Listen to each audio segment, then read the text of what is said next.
Terima kasih Anda masih bersama kami dan bagi Anda yang baru saja bergabung, kami hadirkan kembali 3 berita utama hari ini.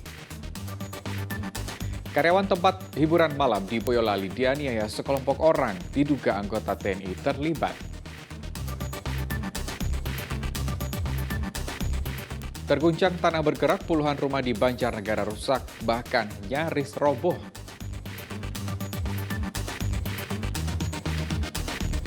Berterima kasih atas cinta para guru, para siswa di Kabupaten Semarang menyerahkan hasil bumi kepada para guru.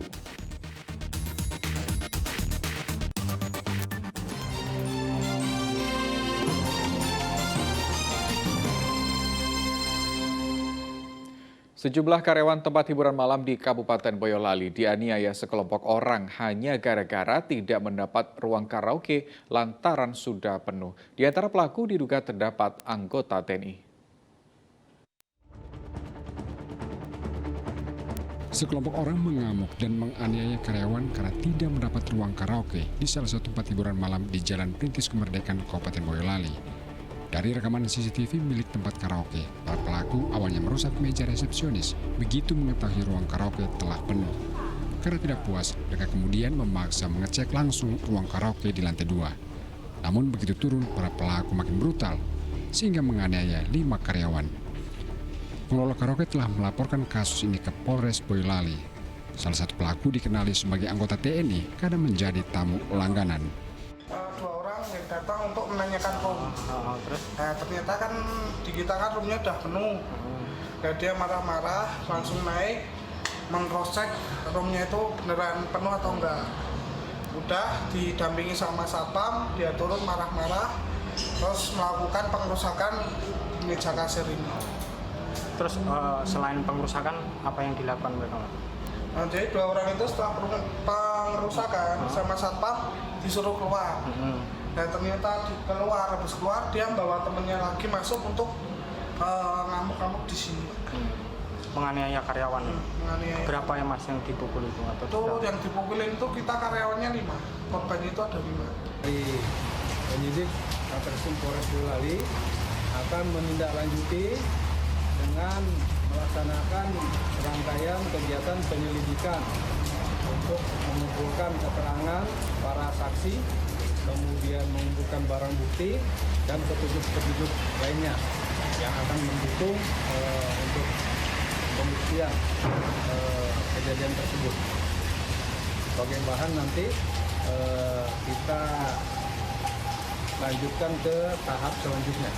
Akibat penganiayaan ini, salah satu karyawan dirawat di rumah sakit karena menderita luka serius di bagian kepala, sedangkan 4 karyawan lain menderita luka ringan. Polisi masih memburu para pelaku yang sudah teridentifikasi.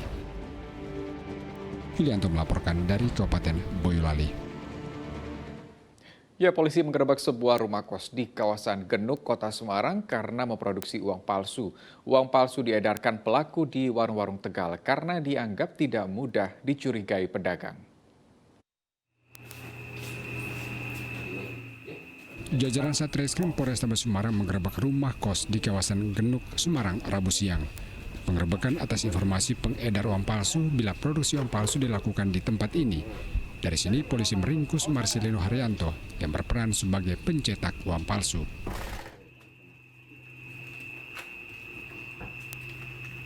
Polisi juga menyita alat produksi uang palsu, kertas, tinta pewarna, dan uang palsu pecahan Rp20.000 dan Rp100.000. Produksi uang palsu terbongkar di sebuah warung Tegal di Jalan Singosari, Semarang. Pedagang mendapat transaksi uang dari pelanggan bernama Adimas yang ternyata berperan sebagai pengedar uang palsu.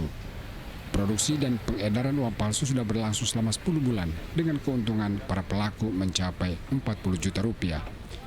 Sindikat ini biasanya menyasar warteg sebagai tempat pengedaran uang palsu karena dianggap tidak mudah dicurigai.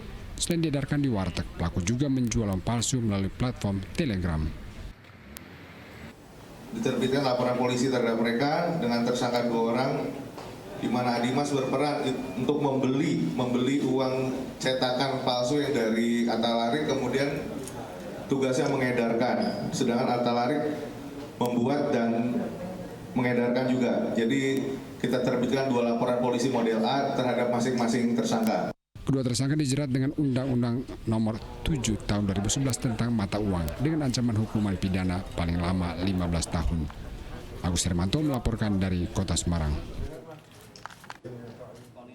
PT Kereta Api Indonesia Daerah Operasional 4 Semarang menambah perjalanan kereta api untuk melayani masyarakat pada libur Natal dan Tahun Baru. Sebanyak 12 kereta api tambahan akan beroperasi untuk periode 22 Desember 2022 sampai 8 Januari 2023.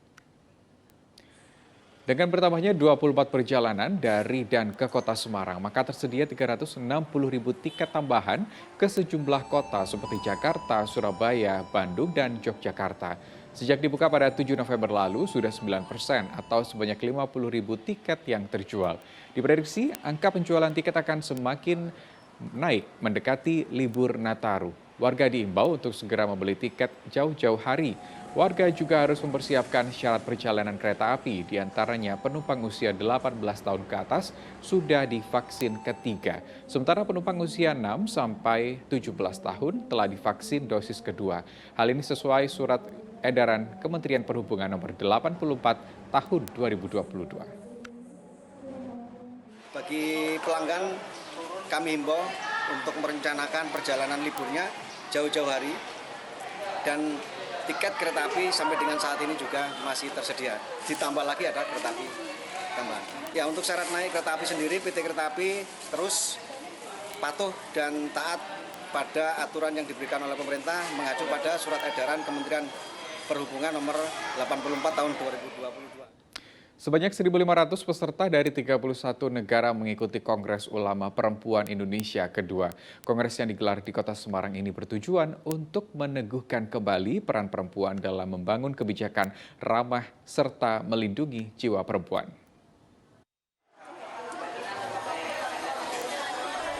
Kongres Ulama Perempuan Indonesia kedua tahun 2022 digelar di kampus Universitas Islam Negeri Wali Songo, Kota Semarang. Sekitar 1.500 peserta dari 31 negara hadir dalam kongres ini.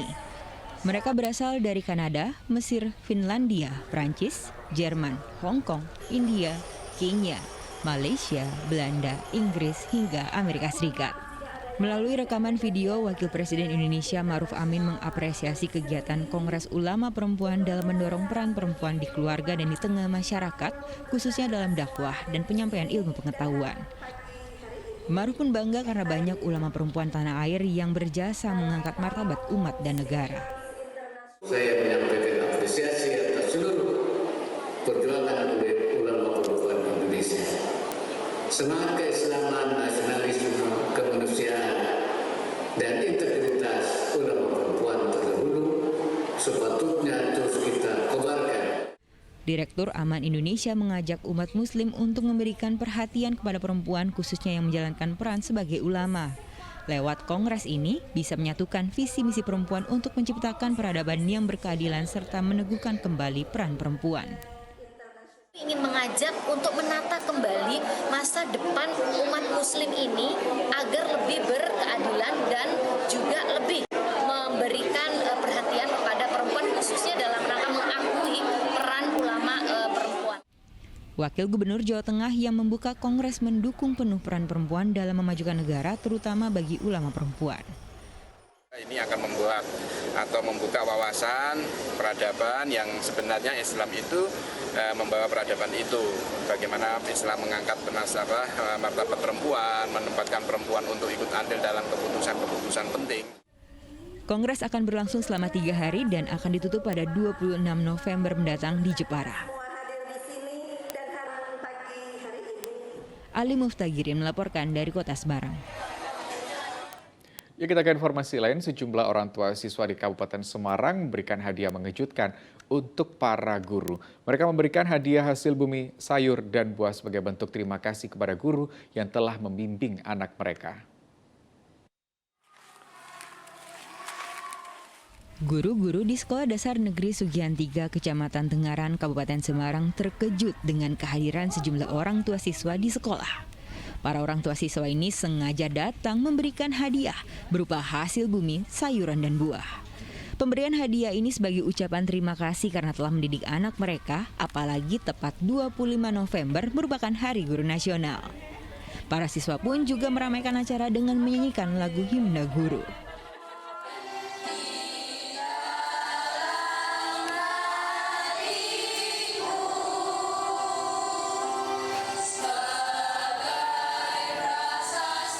Memberi hasil bumi sedikit lah istilahnya buat ucapan terima kasih kepada guru-guru yang selama ini sudah mendidik anak-anak kami, mengajari anak-anak kami menjadi yang ibaratnya lebih pintar, lebih baik sampai saat ini.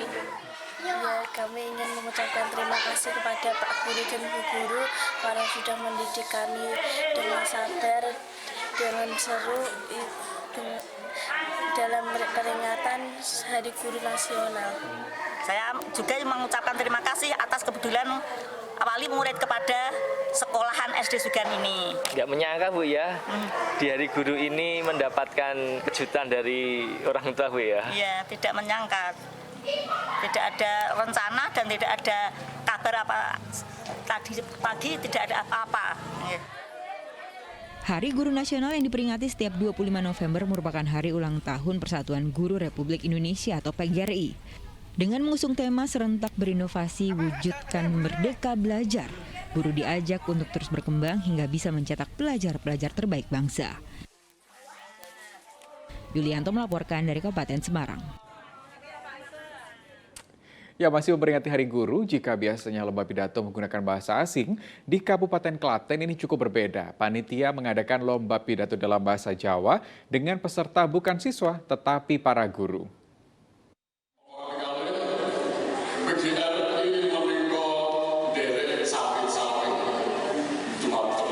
Ya, seperti inilah jalannya lomba pidato bahasa Jawa untuk memeriahkan Hari Guru.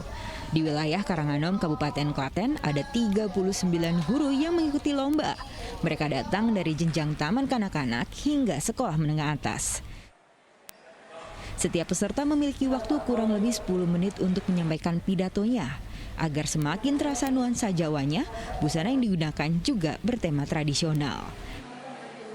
Seorang peserta mengatakan ia memerlukan waktu 2 minggu untuk mempersiapkan diri ikut lomba pidato berbahasa Jawa. Ia berharap di Hari Guru seluruh guru bisa mencetak siswa-siswi menjadi generasi penerus yang cerdas dan berakhlak mulia. Lomba ini dalam peringatan Hari Guru Nasional dan dalam rangka memperingati Hari Ulang Tahun PGRI, semoga nantinya guru semakin bisa menjalankan tugasnya dengan baik, membimbing putra-putrinya atau siswa-siswa untuk menjadi generasi penerus yang berakhlak mulia seperti itu.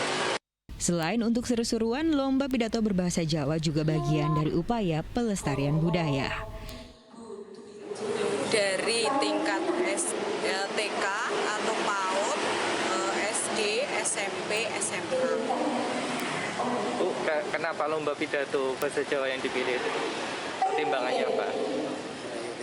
Iya, untuk menguri-uri kebudayaan Jawa. Aspek yang dinilai dari lomba ini mulai dari kemampuan berbahasa Jawa, intonasi suara, hingga penampilan guru. Adapun hadiah menarik yang sudah menanti sang pemenang. Krisna Agung melaporkan dari Kabupaten Klaten. Ya, demikian berita Semarang hari ini. Saya Rusdi Maulana pamit undur diri. Terima kasih atas kebersamaan Anda. Sampai jumpa.